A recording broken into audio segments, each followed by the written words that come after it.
If you could grow a nose in a jar, would you do it? If you could grow yourself a new heart inside a sheep, would that be right? If you could modify your DNA to allow you to grow back lost limbs, would that be going too far? So far in this series, we've dined on super-sized cows, met rabbits that glow in the dark. Oh, yes. And come face to face with featherless chickens. But this week, we discover how we are creating new animals and plants that could save our lives. This is not tomorrow's world. It's happening now. If all the creatures created by science were gathered together on one farm, then this is what it would look like. The farm is imaginary, but all the plants and animals you are about to see are real. Welcome to our animal farm.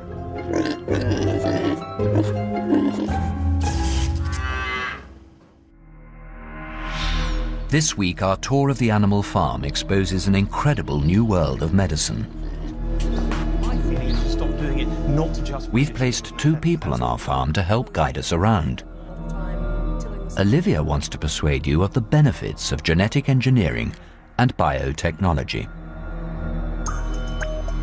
I'm Olivia Judson, and as a biologist, I believe that biotechnology is a tool with amazing potential power. By using techniques like genetic modification or tissue engineering, we have the potential to create crops that could help us to control infectious diseases, or animals with human organs growing inside them. But in order to really take advantage of the technology, we're going to have to embrace it. But organic food fan Giles Corran finds the idea of a pharmaceutical farm highly disturbing. As a food writer, I really believe that farms ought to be left to do what they've always traditionally done best, which is to provide food. I really don't like the idea of their being turned into factories to produce drugs and human organs. I really don't think farms ought to be turned into laboratories for scientists to play games with the building blocks of life.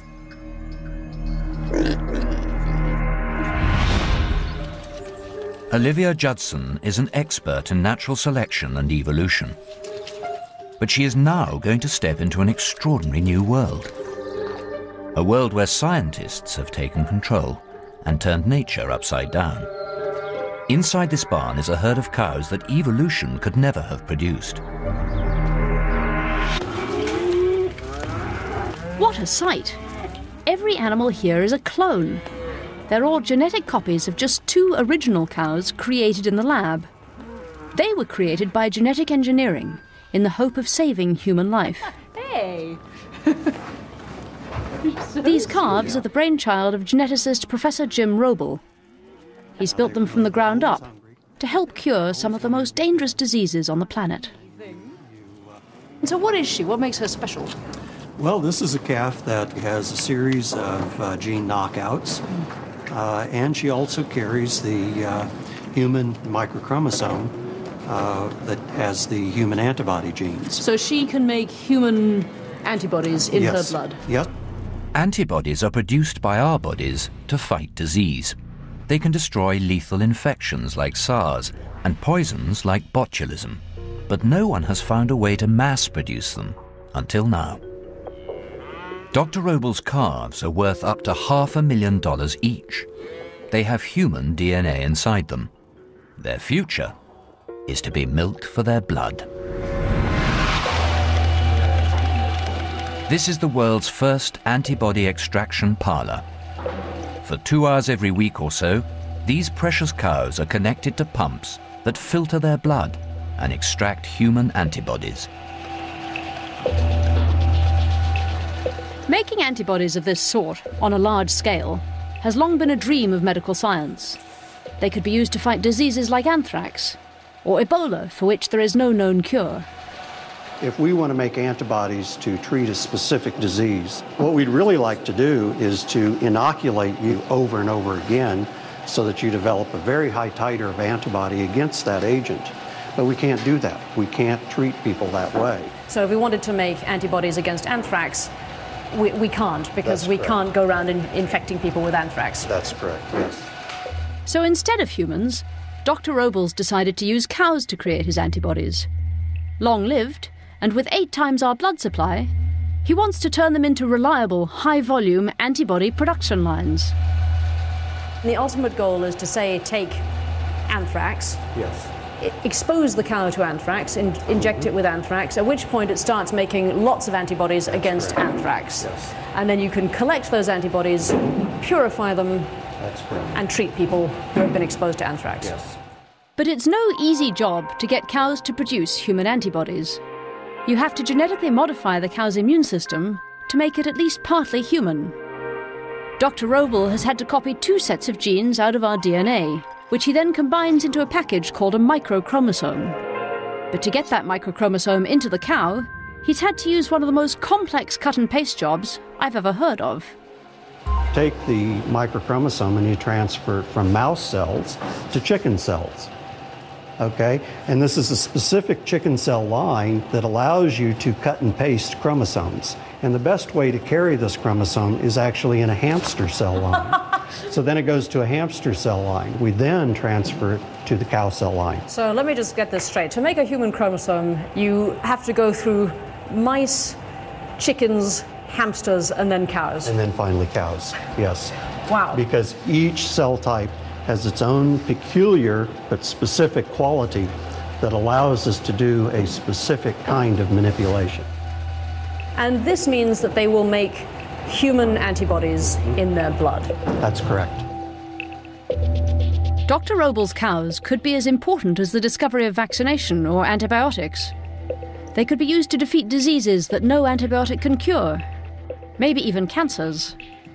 They could be an entirely new weapon in our fight against disease. And how much can you take from a cow before it starts to feel uncomfortable? A cow like this, you could easily collect probably 10 liters. A cow has about 20 grams of antibody per liter of plasma. Then you're talking about 200 grams of antibody. These cows take blood donation to a whole new level. Just 10 or 20 of them could supply the yearly worldwide demand for one of Dr. Roble's antibody therapies. And it's the kind of advance that only genetic engineering could have given us.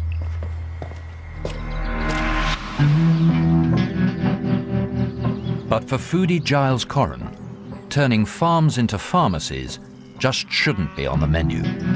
It's just a shame. A cow was always where you got lovely things, like milk and butter, cream, a nice juicy rump steak. It just seems a bit grim to be using them to fill prescriptions. The blood bank cows are just the first stop on our tour of the farm's pharmaceutical wonders. We're now sending Giles down to meet the tissue engineers. This is where they're busy growing bits of human bodies.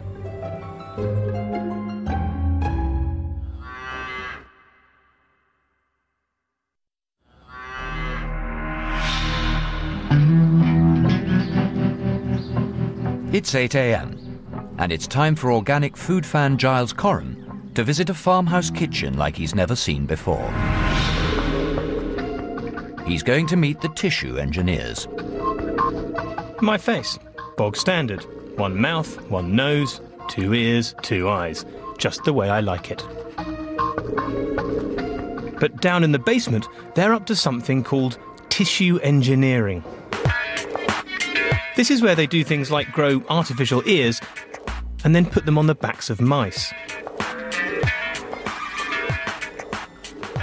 Today, though, they're under instructions to grow me a new nose. It all starts with a high-tech jelly mould in the shape of my schnoz. How do I look? Better or worse? But they're not making jelly here. They're going to use this mould to make what they call a scaffold. And that scaffold's got lots of special properties that are going to allow cells, the cartilage cells and skin cells, to actually form the living part of your nose structure. I wouldn't want to wear this for the rest of my life. And we actually start with a plastic material, which is this material here, actually used to make biodegradable plastic bags in supermarkets these days, but this is a much finer quality. Biodegradable. That's nice. At least my scary new nose will be environmentally friendly. But then they're going to grow new cartilage and skin on the top of this scaffold, all in the shape of my original nose. I've already seen what these guys will get up to, though, given half a chance. Am I going to find my nose stuck on the back of a mouse? So you're growing this nose of mine much like the ear that was grown and then later transplanted onto a mouse in pictures which everybody saw. Was that the same sort of process? The ear on the mouse used the same process that we're using to grow the nose. What it went on to do, which was very important, was to show you could then take that living structure that you'd grown in the laboratory using a scaffold and cells and put that into a living organism, and it would be maintained because blood vessels would grow close to it and it would continue to live. It proves that you can grow something out of the body, and when it goes into the body integrates with it and keeps it alive. This is the beauty of it. So without the technology that put the ear on the back of the mouse, my nose would be a non-starter. It proved that what you grow in a lab can survive on a living body. So that goes into the oven. But they do seem to treat all this like some surreal form of cookery. You just pop it in at gas mark 5. Right then, let's have a look. OK. Why doesn't that look yummy? Although, personally, I think I might have browned it first. So that is the scaffold structure. My word, that was my nose. That's right. 90% of that is actually air. It's only 10% that's been taken up by the polymer structure. And that 90% is giving the space for the cells to get into there later on in the process and form the tissue of your nose. That's really rather impressive. I can't wait to see what happens next. In the natural order of things, you kill it, cook it, and eat it. Here, they've cooked my nose first, and next they're going to bring it alive. Welcome to the scary kitchen of Nigella Frankenstein. We'll leave Giles's nose to stand on the sideboard for an hour or so. It's time for Olivia to see some of the most exciting work on our farm. What will she make of the farm's baby department? Here they want to grow a human liver.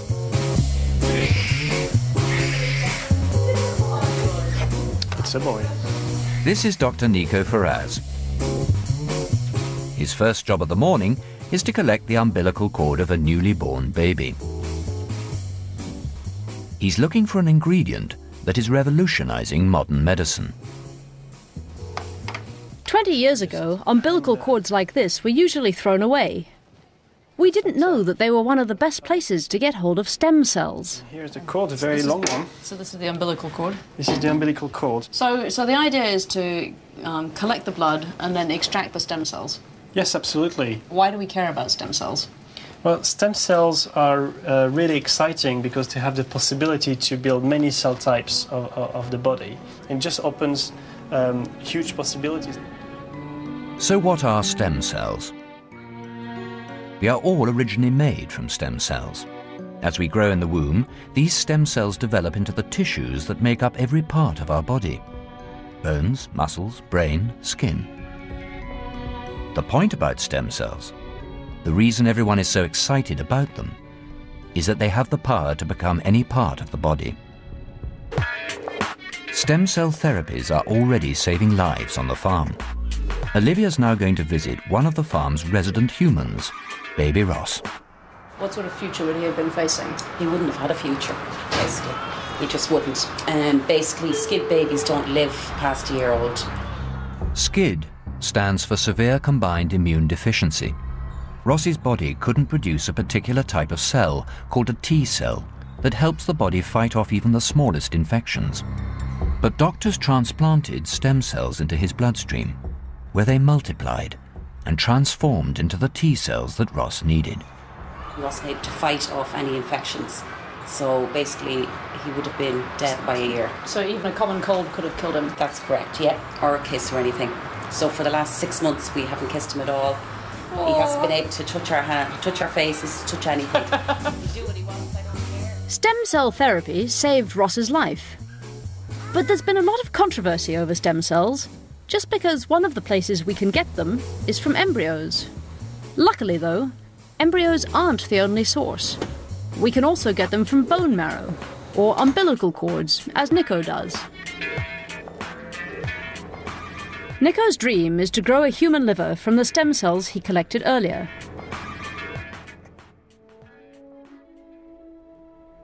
Growing a human organ from scratch? One of the most complex parts of the human body? I wonder how he's getting on. So you want to make a little piece of liver tissue that can actually work as a liver? Absolutely. In the long term, we can envisage maybe creating enough liver tissue to assist a patient with liver disease or liver toxic crisis. The difference between life and death in a patient with liver conditions is it's only 5%. So 5% improvement can keep them alive for a decent amount of time. It looks like step one to growing your own liver is to crack out something Nico calls an anti-gravity machine. So this unassuming package is the bioreactor. That's right. This is the anti-gravity machine. That's correct. Impressive, isn't it? The bioreactor was designed by NASA to reproduce the effects of being in space.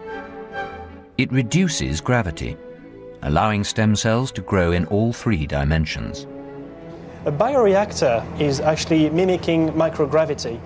When you create tissue in 3 dimensions, you get a lot of forces and physical stress on the cells that you are actually building in 3D. So this machine suppresses those nasty effects on the cells and enable us to grow liver tissue in 3D from cord blood stem cell. Step 2 in growing your own organ is to load up the bioreactor with stem cells. Now Nico's got to cajole them into deciding that they want to become liver. So basically you put them into this sort of anti-gravity machine, and then you add various compounds and chemicals that say, become liver, become liver, become liver. It's got all the salt, minerals, sugar, proteins that they need to be alive, and some special reagent called growth factors. Growth factors are Nico's magic ingredient. They convince the stem cells to start growing, and also tell them what to turn into. In this case, liver. So this is kind of stem cell medicine. Stem cell medicine. Stem cell soup to make them grow. So I'm just going to put this on rotation in this hot chamber. All right, let's... Stem cells, some pretty potent chemicals, and a bioreactor. And Nico could have a production line for human organs. Oh yes, it's very warm. Nice and warm, yeah. So it keeps them happy at the... Comfortable cells. Comfortable cells. And turn it on. Cells rotating. This could be the first step towards a farm for living human tissue. If the stem cells are the seeds and the growth factors are the fertilizers, Nico's bioreactor is a miniature greenhouse for human livers. After 6 weeks, this is the end result, a 3-dimensional chunk of working human liver. It may measure a few millimeters across, but this could be the future for organ transplants. Just a few grams of this tissue could save the life of someone dying from liver failure.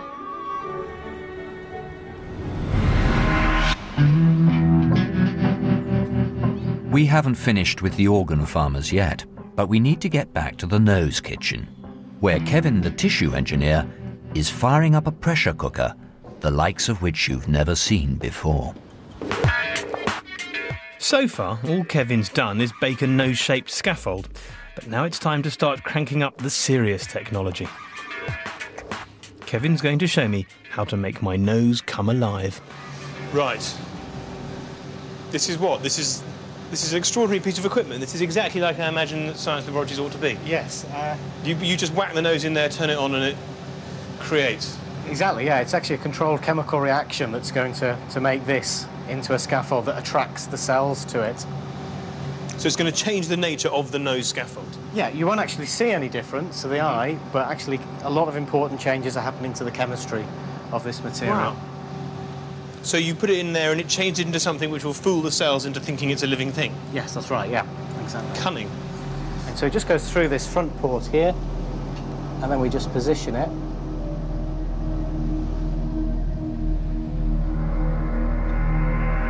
Frankenstein brought his gnarly old monster to life using a lightning conductor. Just imagine what he could have done with one of these.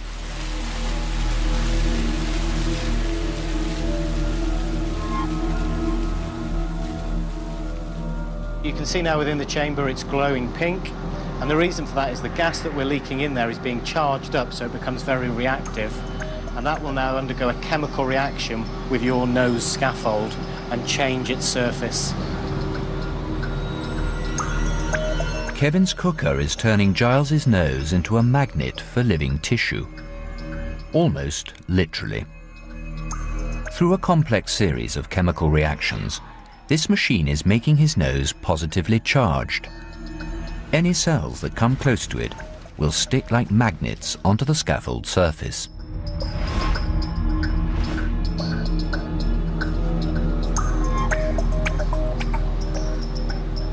Okay, well, the time's up now, and the chemistry of the system will have been changed, so I can now take the nose out for you. At this stage, I've got gloves on because we don't want to interfere with that chemical process. Now, your nose doesn't look any different. It still looks like a polymer scaffold of your nose, but actually to the cell it will look very different. It will now have a different type of surface which the cell will want to stick to. So, what do we do with it now? Well, it's ready for the cells now, the next step. Now Kevin's really cooking. He's doused my nose in meths to sterilise it, given it a quick wash, and then it gets its growth factors, the primers for life. It's basically got all of the salts and some of the nutrients that your cells need to form the tissue.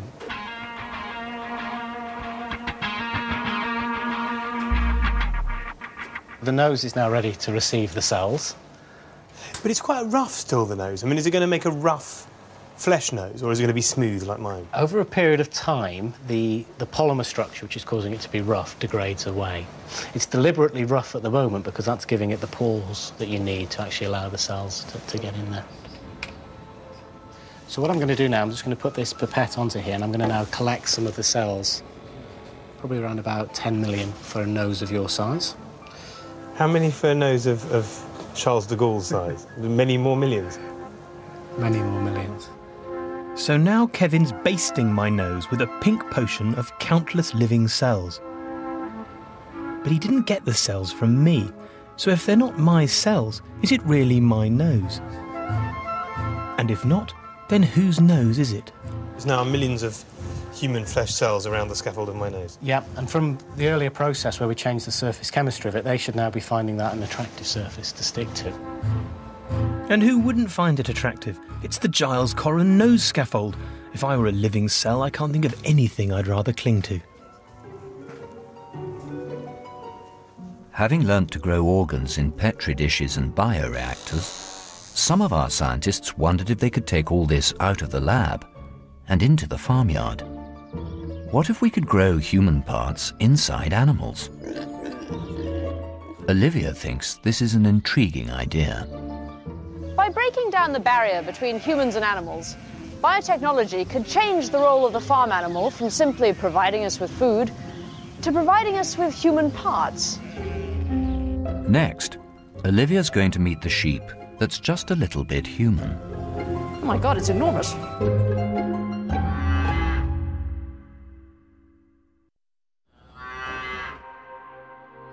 On the traditional farm, animals are animals and humans are humans.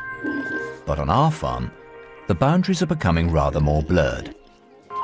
What happens if we mix up human and animal cells in the same creature?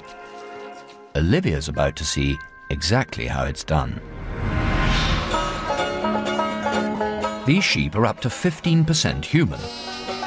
That's right. Bioengineers have worked out how to grow an animal that is part sheep and part human being. It all starts in our operating theatre. Here, scientists are going to extract a sheep embryo from its mother's womb, inject it with human stem cells, and then sew it back in. The lamb, when born, will contain sheep and human cells. It will have become humanized.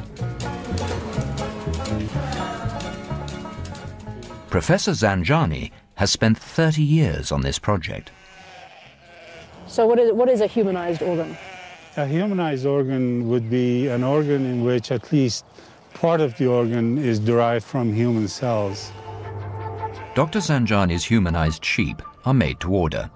Each one is precisely matched to a donor, a patient who provided the original stem cells. We would go in and take about a couple of ounces of bone marrow cells from that patient. We isolate the stem cells from them, transplant them into the sheep fetuses, and then within 2 months we will have a liver that's at least 10 to 15% made up of the liver cells derived from that patient. I can't believe this is going to work.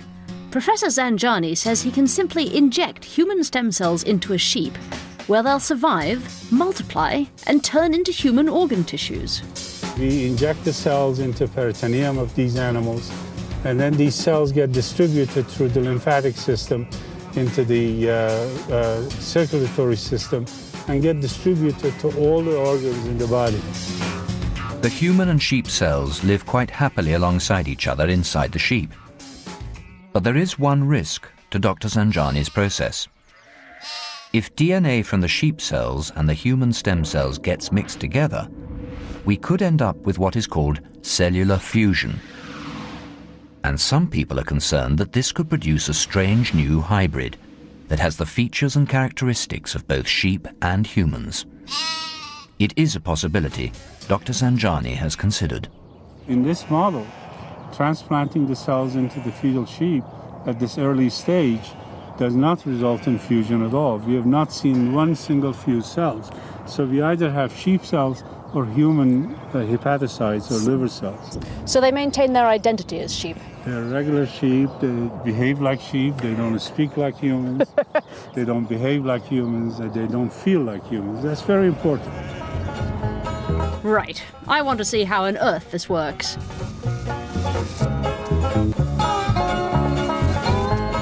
The first thing they do is cut open the sheep's stomach. It's like the unnerving smell of burning flesh.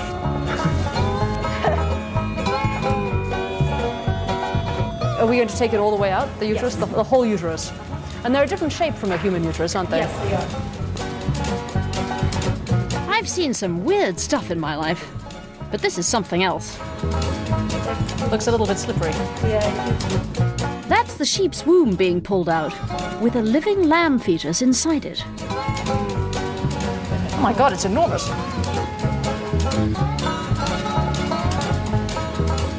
Oh, wow. Now comes the critical moment. The surgeon has to feel the living fetus so that she can identify the area into which the stem cells will be injected. Inside this horn, so I just gentle palpate. Now I'm feeling where the ribs are, that are right here.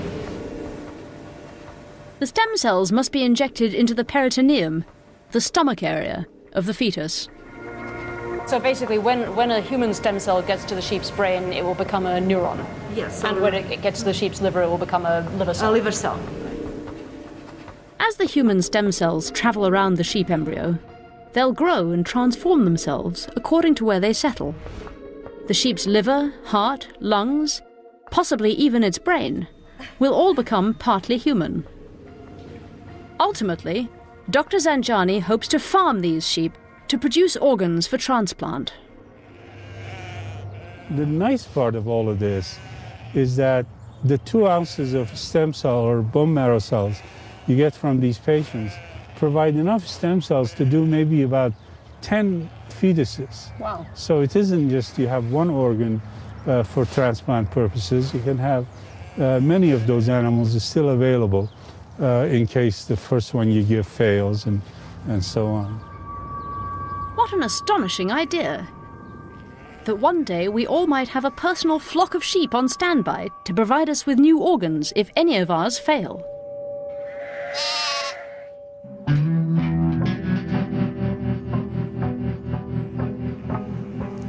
When I first came onto the farm, I had my doubts about the benefits and the ethics of interfering with nature in this way. And I'm still not sure that I like the idea of animals running around with human parts on them, let alone in them.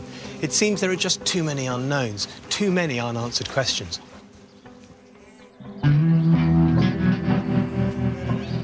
So, human organs in sheep, is that not rather blurring the distinction between man and the animals? I think it's a little odd, but I don't think it makes any difference to the sheep. I mean, what do you think makes us human? The thing that makes us human and them sheep is the fact that in a minute we're going to climb out of this and go and have a cup of tea, and they're just going to stay here until we choose to kill them. And I would feel different about that if they were partly human, if they had my liver in them. Would you? I think so. You wouldn't want them to be killed so that you could have your operation? I think not. So you'd prefer to die?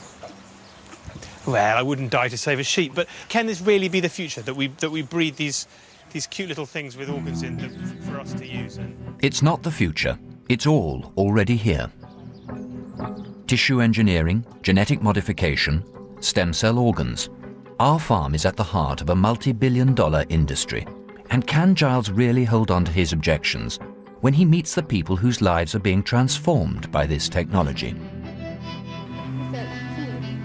Caitlin McNamara was born with spina bifida. Her bladder didn't work, so she received the world's first biotech bladder. Caitlin's bladder was grown from scratch in the laboratory. So, first of all, you had this operation how long? 6 years ago now? Yeah, February of 2001, I had the cells harvested. It's just what they did with my nose. They built a scaffold, they got some cells, and hey presto, Caitlin's new bladder was growing. So they made it on a mould and then put it into you alongside? Yeah, so that it makes it bigger. It's clear this technology has changed Caitlin's life. With spina bifida, the simplest things were a challenge. But her new bladder has made it possible for her to do the things most teenagers take for granted. I guess. So you're like the first person in the world to have this kind of surgery. How does that make you feel? Happy, because it's been working for 7 years now. So there are lots of things you can do now that you couldn't do before, I guess? Yep. I can do whatever I want without having to worry about having accidents or having to go to the bathroom, like really, really fast. So do you, that's going to last you for a lifetime, the bladder, or do you think you might have to do it again? I think it's going to last me a long time. I don't know exactly how. And if not, they can grow another one, I guess. Of course, I wouldn't begin to knock what biotechnology's done for Caitlin. But she's just one person. Can all this meddling about with nature, with cells and genes and DNA, make any difference in solving the world's really big problems? They're dealing with some of the biggest problems in the world on our farm. Olivia's heading down to the greenhouses to discover how the most lethal plant on the planet is being turned into a lifesaver. Tobacco, most people associate it with cancer, and you want to make it into a plant that is going to potentially save the lives of millions. Yeah, well, I think most people are very familiar with the concept of getting medicines from plants. We've done it for hundreds of years. But with the advent of new technology, particularly genetic modification of plants, we can take plant species like tobacco and turn them into factories for making new medicines. This is great. Dr. Ma wants to take tobacco, that killer weed, and use it to help stop the spread of a disease that's killing millions, HIV/AIDS. HIV is a huge problem, of course, around the world, but particularly in developing countries, where there are millions of people who need this kind of protection, but who essentially can't afford to pay for expensive modern medicines. So explain to me how it actually works. Well, we're looking at production of something called an HIV microbicide. So this is a compound which inactivates the virus when it comes into contact with it. Dr. Ma has found a way to kill HIV/AIDS, a compound called cyanovirin that destroys the AIDS virus on contact. He wants to turn cyanovirin into a cream that can be used as a barrier against HIV infection, something women could use to protect themselves without worrying about condoms. But the only thing that produces cyanovirin naturally is a tiny blue-green algae. Not much good if you're trying to make a cream for millions. So Dr. Ma has taken the gene that produces cyanovirin from the algae and put it into 10-foot-tall tobacco plants. So these are the plants? Yeah, so once we've established the little plant that's downstairs, they come up and we pop them into soil. And now it's all about letting them grow generate biomass, and also to let them go to flower and eventually go to seed, because that's where the scalability comes in. One plant will probably produce about, I don't know, 10,000 seeds. This is a fantastic use of biotechnology. Once Dr. Ma has created one plant that makes cyanovirin, his dream is to take thousands of seeds from it and ship them to different countries. There, local farmers could cultivate acres of these plants, allowing his HIV barrier cream to be mass-produced around the world. Plants are cheap to grow. Once you get to this stage, you're actually in very low-tech technology. I mean, anybody can build a greenhouse very cheaply, even a contained greenhouse, and grow a number of plants. And if you really want to address global access to modern medicines, you have to think about new technologies, and that's where I think plants come in. Just a single leaf on a single plant in one corner of the farm. But the work of scientists like Dr. Ma could ultimately end up saving the lives of millions. Well, you can't argue with that. Biotechnology can change the life of a young woman with spina bifida. It could even protect millions of people from HIV infection. But the fear remains that if we unleash all this technology, scientists will just end up playing with it. And who knows where we could end up then? Down in the basement, my nose has been gently marinating in a bath of human cells and growth agents for 3 weeks now.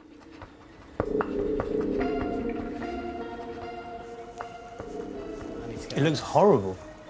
What have you done to my nose? That's years of heavy drinking. You wouldn't think that could happen in 3 weeks. It's still recognisable just as my nose, but it's my nose in 30 or 40 years' time if I don't look after myself. The cells have now multiplied within here, filled the space and laid down some cartilage. Cool. Wicked. So what do you do next? Well, the next stage in the process is to put some skin over the top. Put some skin over the top? It's so matter-of-fact, it's like he's playing with Lego. A bit of polymer, a spot of cartilage. Oh, and let's grab some skin. In a way, you could have just taken some skin from my arse or something and stuck it on the nose.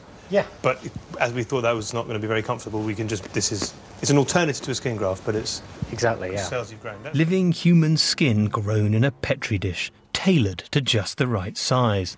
I might have guessed. It makes me feel a bit squeamish, this skin in a... Ugh. Whatever you might think of it, the truth is, you can get skin grown to order these days. All that's needed is a few cells, and scientists can produce it by the yard. You see it folds back out, back open. And you just float it onto it through the solution? That's correct.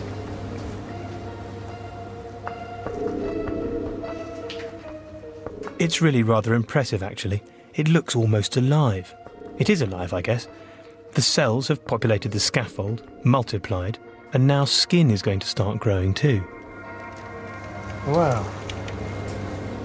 Ugly, but amazing. So that is now the scaffold of my nose with some cartilage in it and then proper skin on the outside? That's correct. Cool. But of course, Kevin doesn't have to stop here. He's got a whole crop bubbling away in the incubator, all in various different stages of growth. But what's he going to do with an oven full of noses? And that's not the ultimate colour of nose you're aiming for? No, the ultimate colour really is determined by getting blood vessels into it. So, although we're not clinically interested in growing noses, but when you are growing a tissue, you need to get blood vessels into there. Why are you not clinically interested in growing noses? Because there's some really big challenges out there where patients need new bone or cartilage for joints to be grown. And that's really where I think this science can make the biggest impact and is making the biggest impact. Right. So, in fact, it turns out noses are the easy bit. Like the ear on the back of a mouse, growing a nose is a good way of getting to grips with the basics of tissue engineering. But this is really just a launch pad for the real medical innovations. And I think they're looking now at using tissue engineering to add to their tools of techniques. But you can make more exciting things than noses, you're saying? It depends who you are, but I think if you're a patient who had a major break of a bone that wasn't re-healing, what would be exciting to you would be to regenerate that bone. Or if you're a patient who's lost... Is that what this technology has been developed for, then? Really, yeah, to look at bone and cartilage associated with joints and to get people with an improved lifestyle because the tissue actually regenerates within their body. The hope is you could be seeing a tissue engineer like Kevin in every hospital. His skills could heal burns and repair broken bones more completely than any surgeon. The alternative therapies are very poor, and this really offers an opportunity for the first time for man to actually regenerate and cure those patients. So it's quite possible that from the tiny acorn that is my nose, a mighty oak tree of medical innovation will grow.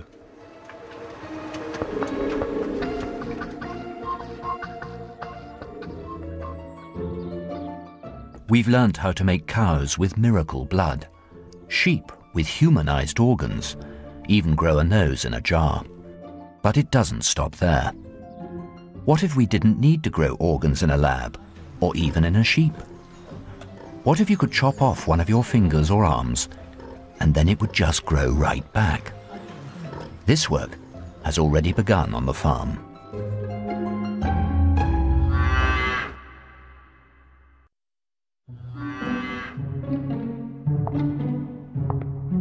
Giles has already seen the potential of biotechnology to save lives and cure disease. But it's now time for Giles to enter one of the most extraordinary corners of our pharmaceutical farm. He's on his way to visit the mutant miracle mice. I've been told that what could be the holy grail of medicine has been discovered by pure accident in a routine mouse tagging exercise. I suppose it's just the kind of accident you'd expect to happen in a lab. We had gotten a group of these mice. We ear punched them with different Just hole codes. Hole punch, a little hole punch. And 3 weeks later, when I came up to look at the mice to see if there was any effect of the experiment that we were doing, the ear holes had absolutely disappeared. So she's got a mouse that had a hole in its ear that then healed up. It hardly sounds like the final medical frontier. We were beginning to be very excited, but we had to redo it. So we ear punched the mice again, and then we watched them for 3 weeks, and sure enough, the holes got smaller and smaller and disappeared. This mouse was actually ear punched 2 days ago. I do hope this is going to be about more than a mouse's ear healing up with a bit of scar tissue. I will show you a mouse that was ear punched 11 days ago. Now, what she told me to notice was that there was no scarring on the mouse's ear. And this mouse was done 3 weeks ago. In fact, these mouse ears aren't healing in any conventional sense. They're regenerating as if the injury had never happened. This ability to regenerate is an extraordinary power. It can be seen even more dramatically in a few other animals. If you cut the arm off a starfish, or the leg off an amphibian like a salamander, it just grows back. But it was assumed that over millions of years of evolution, mammals like humans and mice had lost this power. Until Dr. Heber Katz discovered her mutant mice. By complete accident, these mice have had their regeneration genes switched back on. When I saw the pictures of what was happening in amphibians, I realized that this was, very similar to what was happening. And I actually spoke to people about it, and I said, well, what about mammals? They said, well, mammals don't regenerate. And if Dr. Heber Katz's mutant mice can regenerate, it's not impossible that other mammals could regenerate too. We might have the same regeneration genes that have been switched back on in these mice. And although they've yet to grow back entire limbs like a starfish, Dr. Heber Katz's mice do show some extraordinary powers. Besides the ears, we've looked at the heart and made injuries to a small portion of the heart, and the heart heals, regenerates, function comes back, the architecture comes back, and they heal almost perfectly. Hang on a minute. These are super mice. They can rebuild themselves. What's going on here? So do you think you'd be able to take cells from these miraculous mice and put them into people? There are a lot of applications for this. I mean, hopefully we will be able to regenerate tissues, organs in all mammals, in humans. In humans? Yes, absolutely. Right, so she's got a batch of mutant mice that regenerate like starfish, and now she thinks she can get humans to regenerate too. Are we all going to become a race of starfish human supermen? Is this really what she's talking about? Well, I think that we are going to be able to regenerate. I mean, I think that it definitely is a possibility. The other possibility is that we will be able to replace cells all the time, so that we won't have aging populations of cells. Right, so there I was, thinking I'd got my head round it, thinking these scientists were just interested in protecting us from anthrax and AIDS and growing us new bladders.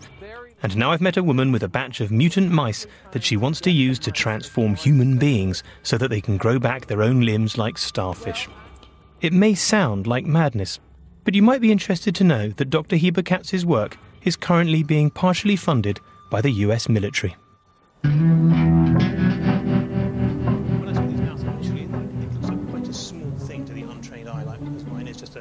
As night falls, we leave Giles reliving his experiences of the day. But when it was explained that there's, no mammals do this, then I thought that was pretty amazing. And then not far in the future, they will grow back mouse feet. And then after that, perhaps human fingers. I mean, that's pretty crazy. So you were impressed? Yes, I was impressed. But there are still more extraordinary sights waiting for Giles and Olivia. Next week on the Animal Farm, we'll encounter the spider goat.